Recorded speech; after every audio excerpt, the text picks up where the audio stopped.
Wakati Mama Samia anaingia madarakani tulikuwa na washiriki kama 500 kwa kila mwaka. Lakini sasa hivi tuna washiriki kama 1500 kwa kila mwaka. Kwa mfano mwaka jana tulifanya summit Zanzibar, tulipata washiriki zaidi ya 1700.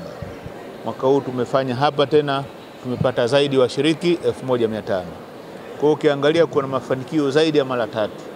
Lakini wanaposhiriki watu, manake kuna commitment kubwa ya serikali na kuna mchango mkubwa wa serikali, ndio maana kuna kuwa na ushiriki mkubwa. Kwa kitendo hichi kimetufanya sisi kama summit tuone mchango mkubwa wa serikali. Lakini katika makusanyo, kwa sababu summit inafanyika kutokana na makusanyo ya watu wanaoshiriki, makusanyo imepanda maradufu. Kwa hata uchumi wa summit katika kujitegemea sasa hivi umekuwa vizuri. Miaka ya zamani mimi kama mwanzilishi, kama mdau mkubwa, kama mwenyekiti nilikuwa nachangia fedha kutoka mfukoni ili kuendesha summit. Lakini tangu mama aingie madarakani kwa kweli sijatoa senti 5 katika kusupport summit. Badala yake summit inajiendesha yenyewe na inatengeneza surplus ambayo inaendesha kuwezesha operation vizuri. Lakini kingine, mama amefungua mipaka. Kabla hajaingia madarakani tulikuwa na washiriki kutoka nje ya nchi kama 15 mpaka 20 kwa kila mwaka.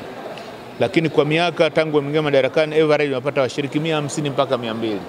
Mwaka huu tumepata zaidi washiriki 300 kutoka nchi mbalimbali duniani. Hii inaonyesha namna gani mama amefungua mipaka na tuweze kupata ushiriki mkubwa wa nje. Na sasa hivi tuna mabalozi 11 wameshiriki katika summit ya mwaka huu. Miaka yote tumepata zaidi, unapata mabalozi 1 2.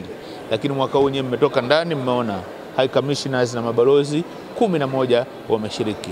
Hii maana yake kuna participation ya international kutokana na ufunguaji wa mipaka ya rais wetu.